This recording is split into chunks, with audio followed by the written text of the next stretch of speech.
বিসমিল্লাহির রহমানির রহিম। প্রিয় সাংবাদিক বৃন্দ এবং সহকর্মীবৃন্দ, আসসালামু আলাইকুম, শুভ সকাল। ভারতের প্রধানমন্ত্রী শ্রী নরেন্দ্র মোদীর আমন্ত্রণে আমি 21 ও 22 জুন 2024 ভারতের রাষ্ট্রীয় সফর করি। 2024 সালের জানুয়ারি মাসে দ্বাদশ জাতীয় সংসদ নির্বাচনের মাধ্যমে আমাদের নতুন সরকার গঠনের পর এটাই ছিল আমার প্রথম বিদেশ দ্বিপাক্ষিক সফর। একই সঙ্গে ভারতের 18তম লোকসভা নির্বাচন পরবর্তী সরকার গঠনের পর ভারতেও ছিল এটি প্রথমবারের মতো কোনো রাষ্ট্রপ্রধান বা সরকার প্রধানের দ্বিপাক্ষিক সফর।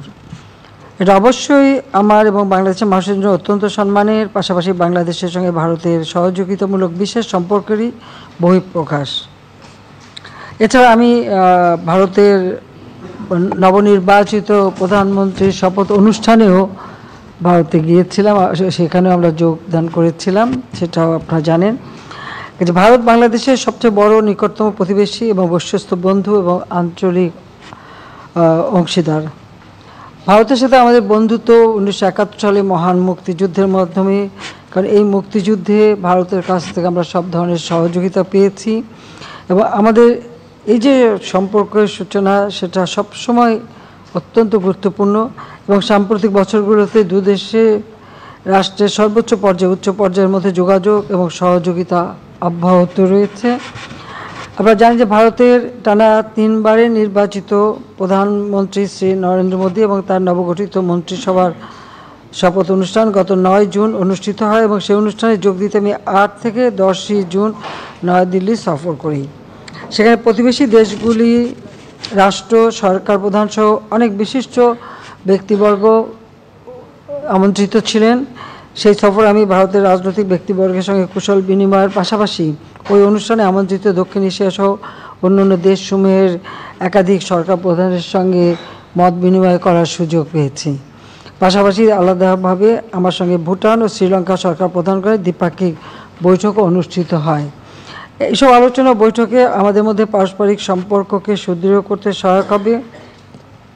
এবার 21 ও 22 জুন আমি রাষ্ট্রীয় দ্বিপাক্ষিক সফর করলাম। একই মাসে সরকার প্রধান হিসেবে 2 বার দিল্লি সফর আমার জন্য একটা অভূতপূর্ব ঘটনা। এসবে আমাদের দু দেশের মধ্যে ঘনিষ্ঠভাবে একে অপরের সঙ্গে কাজ করার এবং সহযোগিতা করা বা বন্ধুত্বপূর্ণ সম্পর্কেরই একটা বহিঃপ্রকাশ। এই সফরে মাননীয় পররাষ্ট্রমন্ত্রী, মাননীয় অ্যাম্বাসেডর অ্যাট লার্জ, মাননীয় বেসরকারি শিল্প বিনিয়োগ উপদেষ্টা, ডাক ও টেলিযোগাযোগ ও তথ্য প্রযুক্তি প্রতিমন্ত্রী, বাণিজ্য প্রতিমন্ত্রী এবং কয়েকটি মন্ত্রণালয়ের সচিব, উচ্চপদস্থ সরকারি কর্মকর্তা এবং কয়েকজন বিশিষ্ট ব্যবসায়ী এবং সাংবাদিক প্রতিনিধি দলও আমার সফরসঙ্গী ছিলেন। 21 জুন দিল্লি পালাম বিমানবন্দরে আমাকে বর্ণাঢ্য অভ্যর্থনা ও সাংস্কৃতিক অনুষ্ঠানের মাধ্যমে স্বাগত জানানো হয়। ওই দিন সন্ধ্যায় ভারতের পররাষ্ট্রমন্ত্রী ডক্টর এস জয়শঙ্কর আমার সঙ্গে সাক্ষাৎ করেন। এছাড়াও ভারতের একটি ব্যবসায়ী প্রতিনিধি দল আমার সঙ্গে সাক্ষাৎ করেন এবং দ্বিপাক্ষিক ব্যবসা বাণিজ্য প্রসারের সম্ভাবনা ও পন্থা নিয়ে তাদের সঙ্গে বিশেষ আলোচনা হয়। এর সঙ্গে আমার সফরসঙ্গী ব্যবসায়ী প্রতিনিধি দলও সেখানে ছিলেন। একটা ছোট দল আমরা নিয়ে যাই। 22 জুন রাষ্ট্রপতি ভবনে আমাকে ভারতের প্রধানমন্ত্রী নরেন্দ্র মোদী আনুষ্ঠানিক রাষ্ট্রীয় অভ্যর্থনা জানান। সেখানে তাঁর উপস্থিতিতে আমাকে গার্ড অব অনার প্রদান করা হয়। এরপর আমি রাজঘাটে ভারতের জাতির পিতা মহাত্মা গান্ধীর সমাধিতে তাঁর প্রতি শ্রদ্ধা নিবেদন করি। দুপুরে আমি ভারতের প্রধানমন্ত্রী শ্রী নরেন্দ্র মোদীর সঙ্গে আমাদের বৈঠক হয় এবং ঐতিহাসিক হায়দ্রাবাদ হাউসে বাংলাদেশ ও ভারতের মধ্যে দ্বিপাক্ষিক বৈঠক অনুষ্ঠিত হয়। আমি বাংলাদেশ প্রতিনিধি দলের নেতৃত্ব দিই, অন্যদিকে ভারতীয় প্রতিনিধি দলের নেতৃত্ব দেন শ্রী নরেন্দ্র মোদী। বৈঠককালে প্রধানমন্ত্রী বলেন, বাংলাদেশ ভারত সম্পর্কে ক্রমাগত বিকশিত এবং দ্রুত অগ্রসর হচ্ছে। বিশ্বব্যাপী চলমান অস্থিতিশীলতা ও অনিশ্চয়তার মধ্যে প্রতিবেশীদের সঙ্গে সুসম্পর্ক এবং আঞ্চলিক সহযোগিতার উপর গুরুত্ব আরোপ করে তিনি বলেন যে তারা বাংলাদেশের সঙ্গে আরও গভীরভাবে কাজ করতে আগ্রহী। বাংলাদেশ তাদের প্রতিবেশী প্রথম অ্যাক্ট ইস্ট সমুদ্র ইন্দো প্যাসিফিক এই নীতির কেন্দ্রে রয়েছে। আমরা দুই দেশের মধ্যে পারস্পরিক সহযোগিতা ও সম্পৃক্ততার পথ এবং কর্মপন্থা নিয়েও আলোচনা করেছি। আমরা আমাদের দুই দেশের এবং জনগণের কল্যাণের জন্য আন্তরিকভাবে সহযোগিতা করার বিষয়ে সম্মতি হয়েছি। বৈঠকে আমরা অন্যান্য পারস্পরিক স্বার্থ সংশ্লিষ্ট বিষয়ের মধ্যে রাজনীতি, নিরাপত্তা, শান্তিপূর্ণ ও সুরক্ষিত সীমান্ত ব্যবস্থাপনা, সীমান্তে হতাহতের ঘটনা শূন্যে নামিয়ে আনা, বাণিজ্য সংযোগ, অভিনব নদী টেকসই ব্যবস্থাপনা ও পানি বন্টন, জ্বালানি ও শক্তি এবং আঞ্চলিক ও বহুপাক্ষিক সহযোগিতার বিষয়ে আলোচনা করা হয়। আমি ভারতের প্রধানমন্ত্রী শ্রী নরেন্দ্র মোদীকে তার সুবিধাজনক সময়ে বাংলাদেশে সফরের জন্য আমন্ত্রণ জানিয়েছি। বৈঠক শেষে উভয় দেশের মধ্যে 5টি নতুন সমঝোতা স্মারক স্বাক্ষরিত ও বিনিময় হয়, 3টি নবায়িত সমঝোতা স্মারক স্বাক্ষরিত বিনিময় হয়। এছাড়া 2টি রূপকল্প ভিশন স্টেটমেন্ট স্বাক্ষরিত বিনিময় হয়। বৈঠকে ভারতের কাজের ক্ষেত্র হিসেবে 13টি যৌথ কার্যক্রমের ঘোষণাও দেওয়া হয়, যার আলাদা তালিকা আপনাদের কাছে দেয়া আছে, ওটার পরে সময় নষ্ট করলাম না।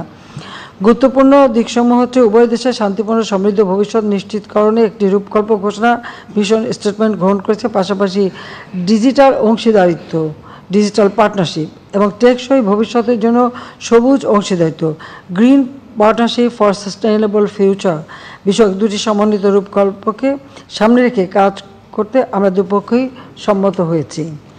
রেল যোগাযোগ, সামুদ্রিক সহযোগিতা, সুনীল অর্থনীতি, তথ্য প্রযুক্তি খাতে সহযোগিতা, স্যাটেলাইট ও সামরিক শিক্ষা সহযোগিতা বিষয়ে 5টি সমঝোতা স্মারক স্বাক্ষর হয়েছে। রেল যোগাযোগ সমঝোতা স্মারকের মাধ্যমে বাংলাদেশের সঙ্গে ভারতের বিভিন্ন শহর সহ নেপাল ও ভুটানের সঙ্গে যাত্রী ও পণ্যবাহী রেলের যোগাযোগ স্থাপিত হবে। স্বাস্থ্য ও ঔষধ খাতে সহযোগিতা, দুর্যোগ মোকাবেলা, সহনশীলতা প্রশমন এবং মৎস্য ক্ষেত্রে সহযোগিতার জন্য 3টি সমঝোতা স্মারক নবায়ন করা হয়েছে। এছাড়া এই সফরে 2 দেশের মধ্যে গৃহীত কিছু কার্যক্রমের ঘোষণা প্রদান করা হয়, যেমন গঙ্গা নদীর পানি বন্টন চুক্তি নবায়ন ও বাংলাদেশের তিস্তা নদীর ব্যবস্থাপনা ও পানি সংরক্ষণের প্রকল্পে ভারতের সহায়তার ব্যাপারে আমরা আলোচনা করেছি। তবে এর সঙ্গে দীর্ঘদিন ধরে নিষ্পত্তি না হওয়া তিস্তা পানি ভাগাভাগি কোনো সম্পর্ক না, আমরা গোটা আমাদের যে তিস্তা প্রজেক্ট, সেই তিস্তা প্রজেক্টটাই আমরা ভারতের সহযোগিতায় করব এবং সে বিষয়ে আমরা আশ্বাস পেয়েছি। বাংলাদেশ থেকে ভারতের চিকিৎসার জন্য যাওয়া রোগীদের ক্ষেত্রে ভিসা চালু এবং রংপুরে ভারতের একটি নতুন সহকারী হাই কমিশন প্রতিষ্ঠা করা, এতে করে মুমূর্ষু রোগীদের ভিসা আগের চেয়ে দ্রুত পরীক্ষা করানো যাবে এবং স্বল্প সময়ের মধ্যে ভ্রমণ করা সম্ভব হবে।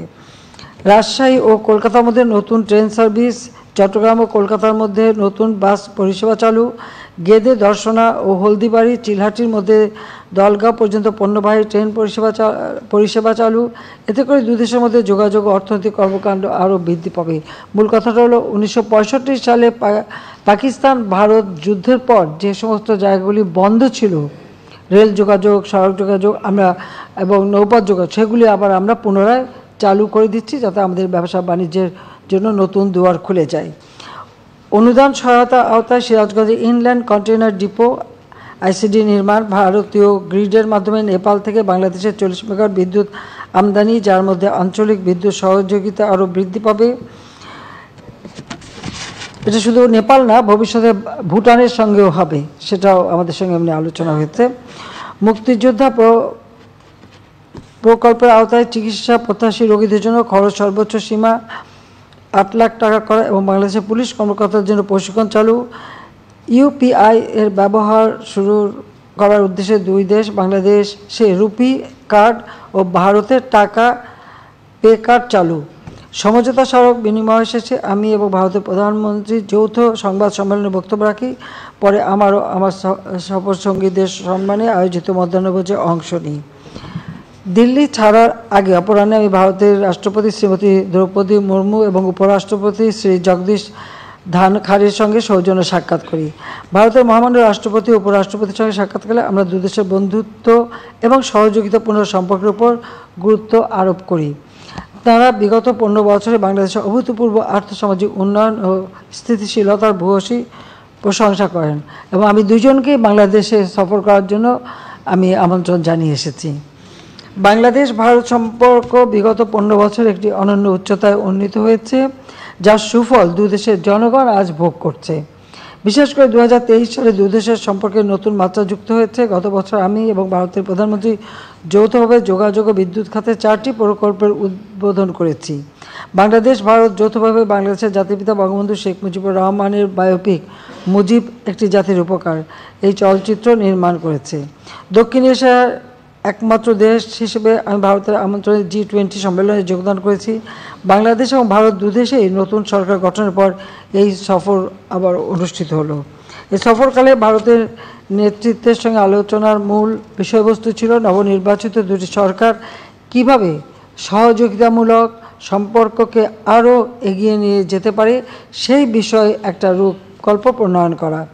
যেহেতু নতুন সরকার গঠনের মাধ্যমে ঢাকা ও দিল্লি নতুনভাবে পথ চলা শুরু করেছে, এর ধারাবাহিকতায় রূপকল্প 2041, ভিশন 2041 এবং স্মার্ট বাংলাদেশ প্রতিষ্ঠা এবং ভারতের বিকশিত ভারত 2047, বিকশিত ভারত 2047 নিশ্চিত করার জন্য ভবিষ্যৎ কর্মপন্থা নির্ধারণ করার ব্যাপারে আমরা আলোচনা করেছি। এই সফর সংক্ষিপ্ত কিন্তু অত্যন্ত ফলপ্রসূ। আমি মনে করি ভারত ও বাংলাদেশের মধ্যে বিদ্যমান চমৎকার সম্পর্ককে আরও সুদৃঢ় করার ক্ষেত্রে এই সফর সুদূর প্রসারী ভূমিকা রাখবে। সে সাথে আমি বিজেপির নেতা আদবানি সাহেব যখন এই প্রথম ওই সফরে যাই, মানে যখন আমি শপথ গ্রহণ অনুষ্ঠানে যোগ দিতে যাই, সেই সময় আমি আদবানি সাহেবের বাসায় যাই, তাকে আমি দেখে আসি, কারণ আমি পূর্ব থেকে তার পরিচিত ছিলেন। আবার মিসেস সোনিয়া গান্ধী এবং তার ছেলে মেয়ে রাহুল এবং প্রিয়াঙ্কা আমার সঙ্গে দেখা করে। এবার আমি প্রণব মুখার্জির পরিবার, তার 3 ছেলে মেয়ে, তারাও এসেছিল আমার সঙ্গে, তারাও দেখা করে যায়। মানে পুরনো কিছু বন্ধুদের সঙ্গে দেখা করার একটা সুযোগও সেই সাথে হয়েছে। তো আমি মনে করি সব দিক থেকেই, যদিও খুব সংক্ষিপ্ত, আমার হাতেও সময় বেশি নেই, আমার পার্লামেন্ট চলছে, বাজেট সেশন, কাজে অল্প সময়ের মধ্যে আমরা যা আলাপ আলোচনা করেছি তাতে মনে করি যে আমাদের দুই দেশের সম্পর্ক আরও সুদৃঢ় হবে।